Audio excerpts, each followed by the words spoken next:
ndipeka nguva ndodoreresa zvikaya zvakanaka chinda unotsvaga mari yacho zvikai akatifambe ndombatsoka svika prize yanga akuchireresa here zvikai ndiri kureresa wakutamba nepfungwa dzangu zvikai ngatinyorerane pasi tisainde bepa ndo prize yacho zvakanaka ngatitonyore ndobva vanyora vese ndobva vasaina ndokudaidza umwe muranda nokuuya ndokubva aita witness zvikai zvapera ndokusara nekopi yake ndokutora kopi yake ndokuisa muumwe achibva ipapo wakatinda ng'ombe dzake ndokusvika pamaketi ndokutengesa ng'ombe ndokutengesa joko ndokutengesa ngetani ndokutengesa gecha ndokuverenga mari ndokuisa muhomwe ndokusumuka ipapo ndokuinda kumba achisvika kumba oyo wakanosvika ndokutora chikochikari ndokutengesa mabhara ndokutengesa piki namafoshora namatools ese akatora akatengesa obva ikoko odzoka pamba manje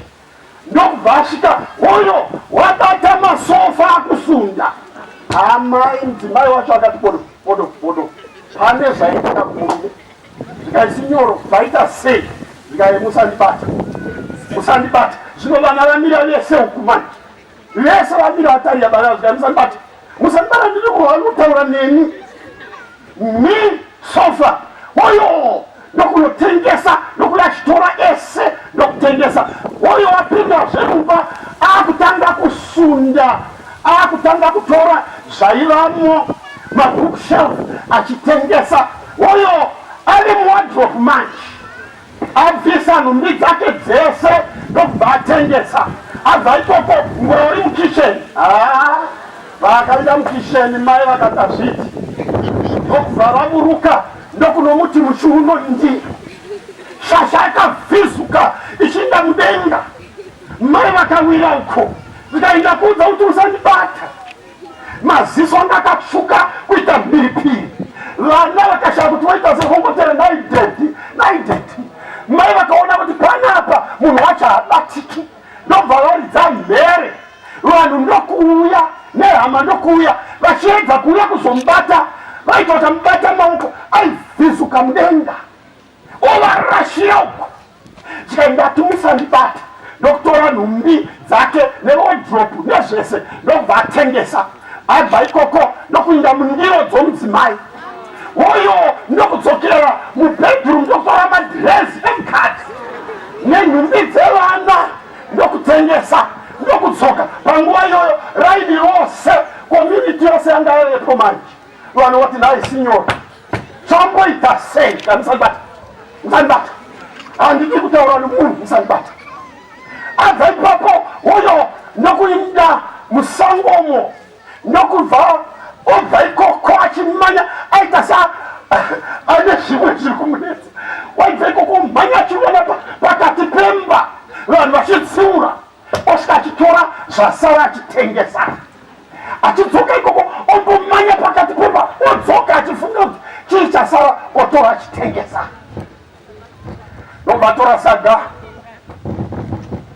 ndokuinda kumaketi bvisa nhumbi dzose dzanga inadzo ndobva aisa saga muchiuno ndokutora tambo ndokubva asunga musoro kuno kusina sheti zvino iko zvave nesketi yesaga achiuruka vanhu chamboita sei this time vanhu vakaziva kuti there's something wrong chaitika mupfungwa make kana ari mudzimai zvino anga agara uko ziya richibuda achichema vana zvino vave uko vanhu vabatanana sinyoro anga asingabatiki achitengesa zvese gare nobva atengesa nomusha nokutengesa zvese nomusha nokuverenga mari achiverenga just enough money nokubva ipapo achifemereka panguva ino wakasvika napamba iri speed achimhanya vanhu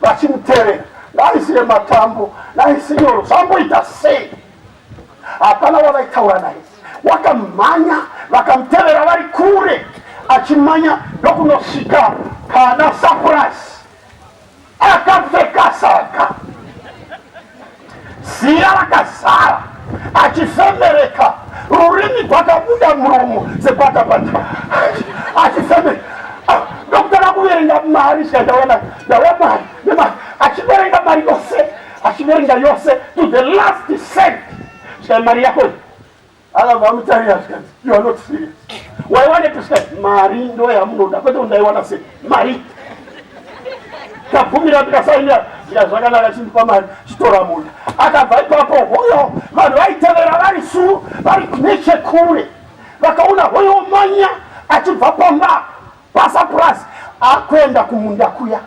ndokunosvika ndokutanga kuvhukunyura achivhukunyura mudzimai navana panguva iyoyo vakanga vakuteverawo vave pedyo vaivhukunyura ndokubva abudisa hari ndokubva awisa hari pasi aitsemura ndobva pazara mari mudzimai navana vose vakawira pasi vachiumburuka nomufaro nababa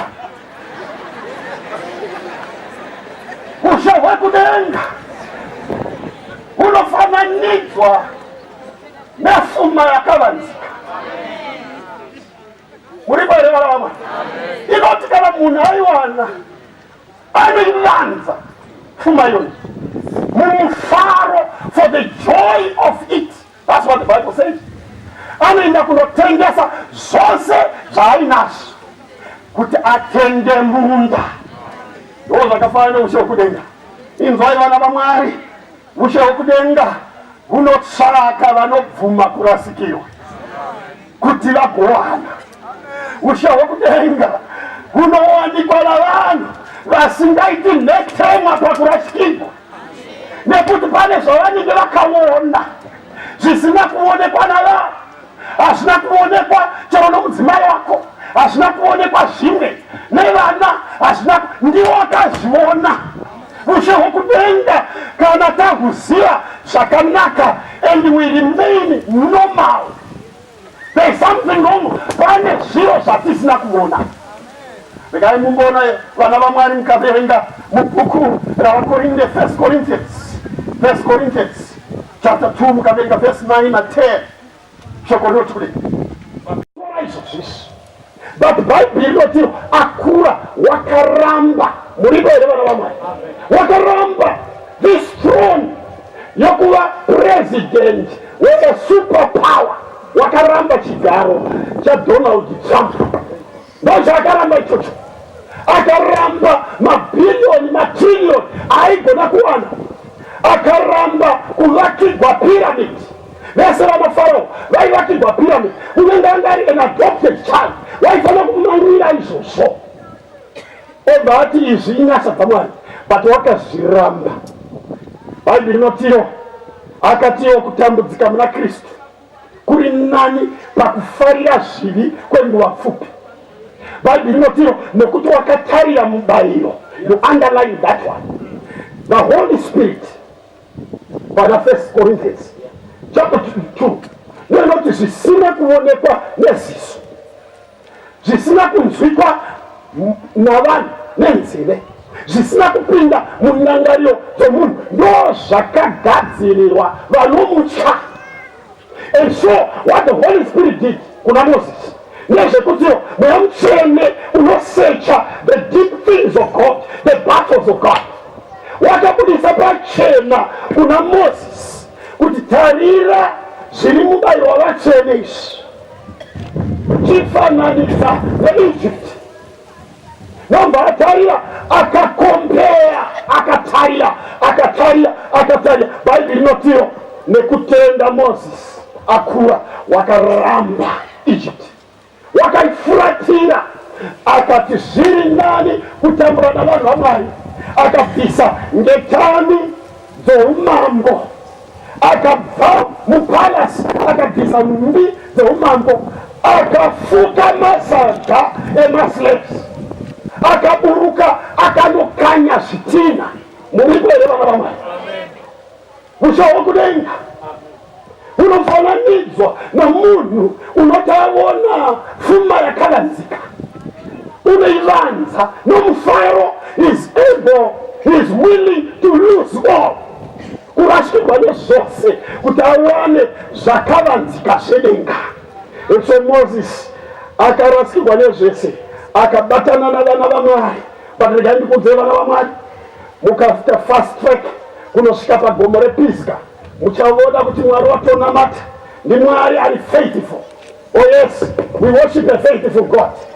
Nokuti Moses kunyange akarasikirwa nezvese asati avanza rikwasa tafa paMount Pisgah Mwari akamuratidzazve another touch, the second touch.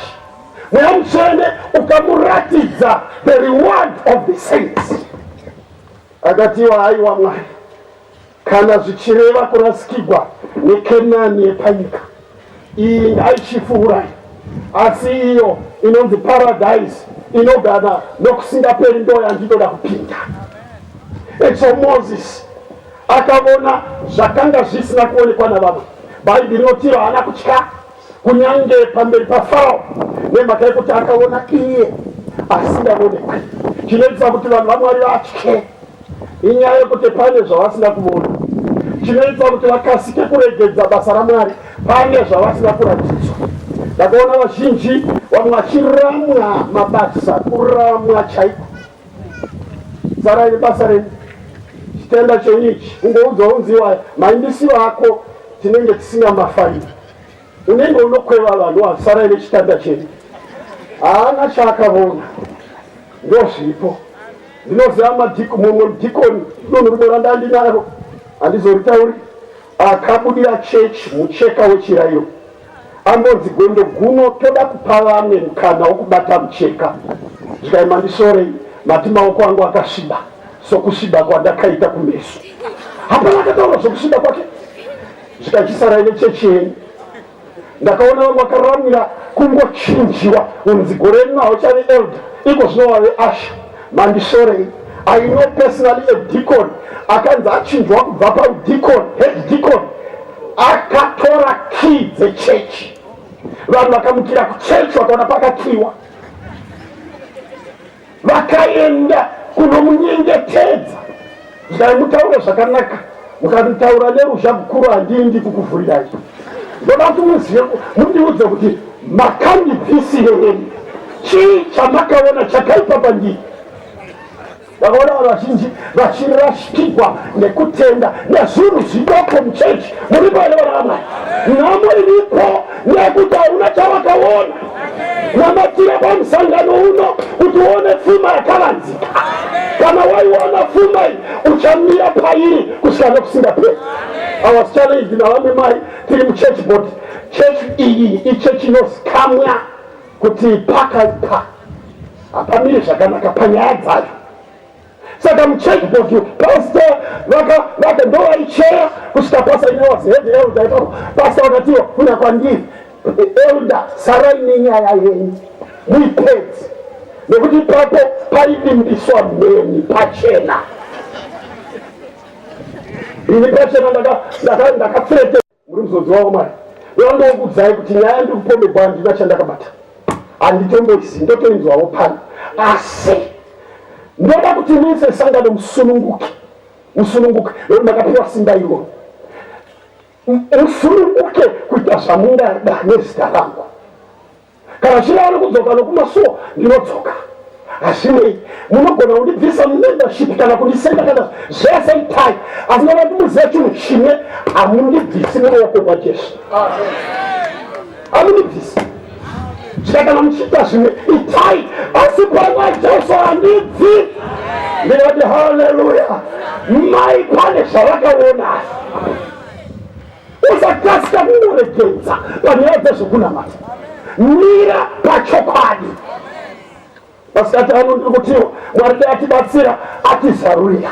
Rega ndikudze vana vaMwari, chinoitisa kuti vamwe vauya kuchechi vanonzwa vakasununguka kunyange vachibva mubiranyira romoto remiedzo nhamo namatambudziko, asi vanouya vaine kujeka kumeso kwavo with the countenances of heaven, vari kufara nemhaka yekuti pane zvavakaona.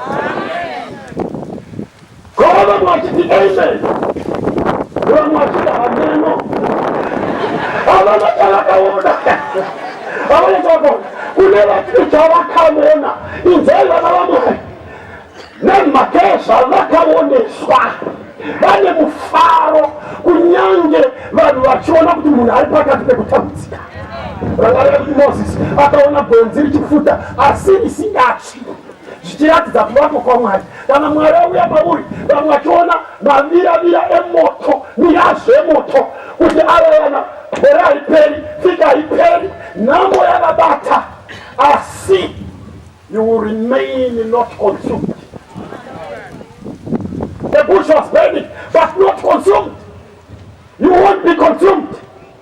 Nekuti ulapo hwaMwari hunenge hwakakudzivirira. Kana kune chiro chakofana kunamatira vana vaMwari ulapo hwaMwari. The presence of God through the Holy Spirit mukati meupenyu hwedu. Saka muchaona Paul unotaura kuna vaFilipi chapter 3 verse 7 na 8. Paul achitaura unoti kudii verse 7. Yes. Asi izvozvo zvaivapfuma kwandiri, zvose zvaivapfuma kwandiri, ndakati ndiko kurashikirwa hako zvaivapfuma kwandiri izvozvo zvokuti ndaive muHebheru wavaHebheru, circumcised from the 8th day, izvozvo zvokuti ndaive muFarisi wavaFarisi, a member of the Sanhedrin, 70 elders vaitungamira zvokunamata pasi rese, ndaive ikoko. I was one of them kuSanhedrin. Izvozvo zvokutiwo ndakafunda ndiri pamakumbo aGamaliel. Gamaliel ndiye aitendwa namaJudha kuti ndopanosongana hova dzose nzizi dzeruzivo. Vanodzidza pamusoro pehistory vanobudisa pachena zvikuru divine history, vanobudisa pachena vana Josephus kuti izvo Gamaliel reproduced himself in Paul. Hapana igona kumirisana naPaul panyaya yezvemagwaro aya theology, hapana inoitisana naye. Izvozvo zvokuti izvo anoguma paJerusalem wakaenda kuTarsas University ndoko akabva ikoko. Pane imwe nguva, pane imwe nzvimbo unotaura kuti I'm a graduate of Tarsas University, ndiri soro wekuTarsas. Tarsas panguva iyoyo yakafanana neHarvard. Saka he was a graduate of Harvard. Yanguva iyoyo wakanga akoromora zvose ruzivo ose hwechiGreek, maphilosophies ose, maizimeko namaology zvese akasanganisa. Wakanga ine ruzivo wakadzama-dzama. Paul of Harvard University yanguva iyoyo kuTarsas. Vavanataura nyaya yaHarvard, ndiri kutaura nyaya yakaoma nekuti iyo kana munhu weHarvard akasimuka pano akatanga kutaura vanhu vese vanonyarara. Apedza kutaura sky vakuchiuya umwe weMidland State kana chii rinondoda kuzomuteerera kana nokuteerera